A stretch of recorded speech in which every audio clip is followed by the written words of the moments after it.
Fordow, Natanz और Isfahan, तीन नाम जो कभी ईरान के न्यूक्लियर प्रोग्राम की रीढ़ की हड्डी माने जाते थे और अब इन्हीं तीन नामों के साथ दफन हो गया है ईरान का दशकों पुराना परमाणु सपना। एक ऐसा सपना जो अमेरिका के एक सुनियोजित ऑपरेशन के बाद चकनाचूर हो गया। नमस्कार, आप देख रहे हैं इंडिया न्यूज, आपके साथ मैं अभिषेक पांडे। फोर्डो पहाड़ों के बीच बसा वो न्यूक्लियर प्लांट जिसे इस तरह डिजाइन किया गया था कि वो कोई भी एयर स्ट्राइक उसे आसानी से नष्ट ना कर सके। लेकिन अब रिपोर्ट्स कहती हैं ये सुरक्षित बंकर भी अमेरिका की सटीक रणनीति और टेक्नोलॉजी के आगे टिक नहीं पाया। नतांज वो यूरेनियम संवर्धन केंद्र जहां ईरान अपने सेंट्रीफ्यूज मशीनों की मदद से हथियार ग्रेड यूरेनियम बना रहा था।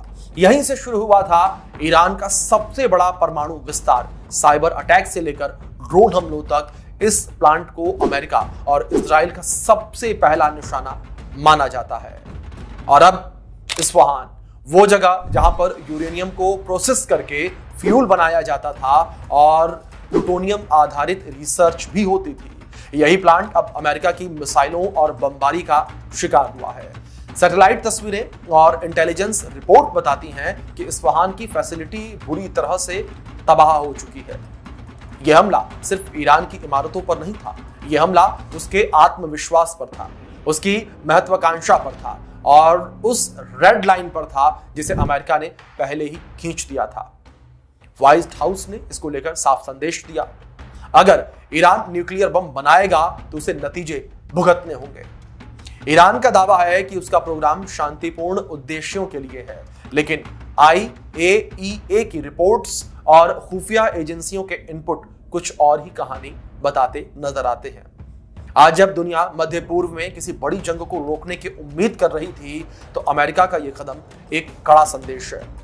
ईरान के न्यूक्लियर प्रोजेक्ट का इंफ्रास्ट्रक्चर भले ही मलबे में बदल गया हो, लेकिन सवाल यहां पर यह है कि क्या ईरान अब पीछे हटेगा या फिर जंग और भी ज्यादा उग्र रूप लेती हुई नजर आएगी। फोर्डो, नतांज और इस्फहान अब इतिहास बन गए हैं, लेकिन परमाणु तनाव की यह कहानी शायद कभी खत्म नहीं हुई है।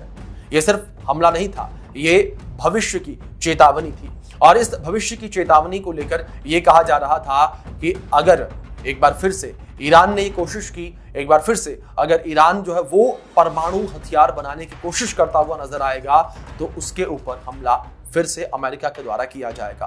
क्योंकि जिस तरीके से ये हमला अमेरिका के द्वारा ईरान के ऊपर किया गया है, इस हमले को एक कड़े संदेश के तौर पर भी देखा जा रहा है। इस हमले के बाद लगातार ये कहा जा रहा है कि दोनों देशों के बीच आने वाले समय में टकराव बढ़ता हुआ नजर आ सकता है। जानकारों का ये कहना है, ये मानना है कि ईरान भले ही अमेरिका के ऊपर डायरेक्ट हमला नहीं करेगा या डायरेक्ट हमला नहीं कर सकता, लेकिन अमेरिका के जो बेस है उनको टारगेट कर सकता है ईरान।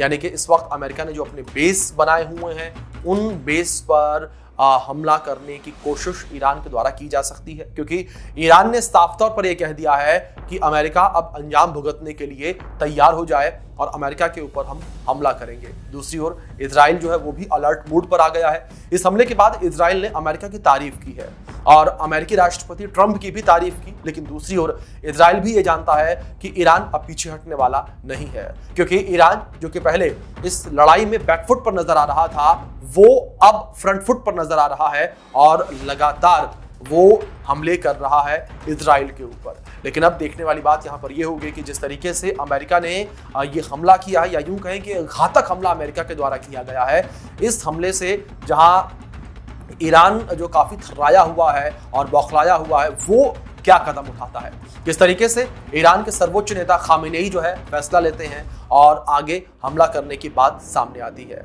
फिलहाल इस वीडियो में इतना ही। आप बने रहे इंडिया न्यूज के साथ।